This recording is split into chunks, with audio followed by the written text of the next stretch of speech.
Batu menangis. Pada zaman dahulu kala, hiduplah seorang ibu dengan anak perempuannya yang bernama Darmi. Ayah Darmi sudah meninggal saat Darmi masih kecil. Dahulu mereka hidup berkecukupan, namun setelah ayahnya meninggal, ibu Darmi harus bekerja keras di ladang demi hidup mereka. Karena setiap hari bekerja di ladang, kulit ibu Darmi jadi kian gelap. Berat tubuhnya juga menyusut. Semua dilakukannya demi Darmi, putri satu-satunya. Namun apa yang dilakukan Darmi? Dia tidak mau membantu ibunya. Kerjanya setiap hari hanya berdandan. Dia juga enggan keluar rumah karena takut kulitnya jadi gelap seperti ibunya. Suatu hari, Ibu Darmi hendak bekerja di ladang. Dia akan bekerja sampai sore, sebab musim panen sudah tiba. Ibu Darmi berkata kepada Darmi, Darmi, bisakah kamu memasak hari ini, nak? Ibu tidak bisa pulang siang ini, karena harus menyelesaikan panen kita. Jika kamu tidak bisa memasak, maukah kamu mengantar ke ladang?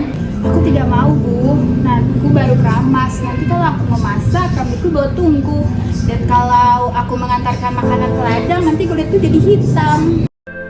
Di ladang, Ibu Darmi bekerja dengan keras. Dia mengumpulkan hasil panen. Besok, dia akan menjualnya ke pasar. Dia tidak memperdulikan perutnya yang lapar. Saat lelah, dia beristirahat sambil meminum air yang ia bawa dari rumah. Dia berdoa dalam hati. Ya Tuhan, tolong kami. Ubahlah anakku. Lepaskan dia dari sifat malasnya. Setelah pulang dari ladang, betapa terkejutnya Ibu Darmi. Ia tidak melihat ada makanan yang bisa dimakan. Darmi sama sekali tidak memasak. Darmi yang melihat ibunya pulang langsung marah-marah. Saja sih, seharian tidak ada di rumah, tidak memasak. Aku ini lapar, Bu. Darmi, bukankah tadi ibu sudah menyuruhmu untuk memasak? Tidak mau, Bu. Keesokan harinya, Ibu Darmi sudah bersiap dengan hasil panennya. Dia akan pergi ke pasar. Darmi, ketika ibu ke pasar, nak, ibu membutuhkanmu untuk membawakan hasil panen.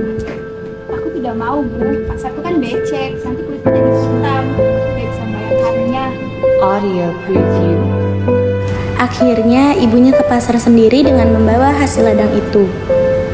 Sorenya, Ibu Darmi membawa uang hasil panen. Tidak terlalu banyak, hanya cukup untuk membeli benih dan makan beberapa hari. Darmi yang melihat ibunya sedang menghitung uang segera mendekati ibunya. Belikan bedak dong, Bu. Bedakku habis. Ya, besok ibu belikan, tapi kamu harus ikut agar ibu tidak salah beli. Akhirnya, Darmi dengan terpaksa ikut ibunya pergi ke pasar. Di tengah jalan, Darmi berbisik kepada ibunya. Bu, nanti kalau sudah sampai di pasar, Ibu jalan di belakangku ya. Kenapa, Darmi? Sudah, pokoknya Ibu jalan di belakangku saja. Tiba-tiba di tengah jalan ada seorang teman Darmi yang menghampiri dan bertanya, Hai Darmi, kamu mau kemana? Nah, aku ingin di pasar.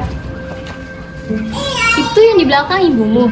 Darmi yang tak ingin temannya tahu jika dia punya ibu yang lusuh segera menjawab, Tentu saja bukan, dia ini pembantuku. Mana mungkin ibu seperti ini. Betapa sedih saat Ibu Darmi mendengarnya, namun hanya ditahan dalam hati. Sampailah Darmi dan ibunya di pintu pasar. Saat mereka akan memasuki pasar, lagi dan lagi Darmi bertemu dengan temannya yang lain. Hai Darmi, teman sekali kamu ke pasar. Itu yang di belakangmu ibumu ya? Tentu bukan, mana mungkin ibuku gandel seperti dia. Itu pembantuku. Ibu Darmi tak kuasa menahan air matanya. Dia sudah tak tahan lagi, maka dia pun berdoa. Ya Tuhan, hamba sudah tidak kuat lagi dengan sikap anak hamba. Tolong, kiranya Engkau akan memberikan hukuman kepadanya agar menjadi jerak. Setelah Ibu Darmi selesai berdoa, tiba-tiba Darmi menjerit. Ibu, tolong, ada apa dengan kakiku? Kenapa tidak bisa digerakkan? Ibu, tolong. Sedikit demi sedikit Darmi menjadi batu. Ibu Darmi pun menangis pilu. Maafkan ibu, nak. Ini semua karena perlakuanmu pada ibu. Ampun Bu, aku tidak akan mengulanginya lagi. Ampun Bu. Darmi merengkuh sambil menangis meminta ampunan ibunya. Sayang, semua tak bisa kembali. Darmi tetap menjadi batu.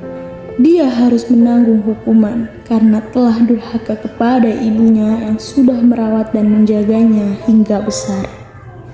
Batu itu akhirnya dipinggirkan orang-orang dan disandarkan di tebing.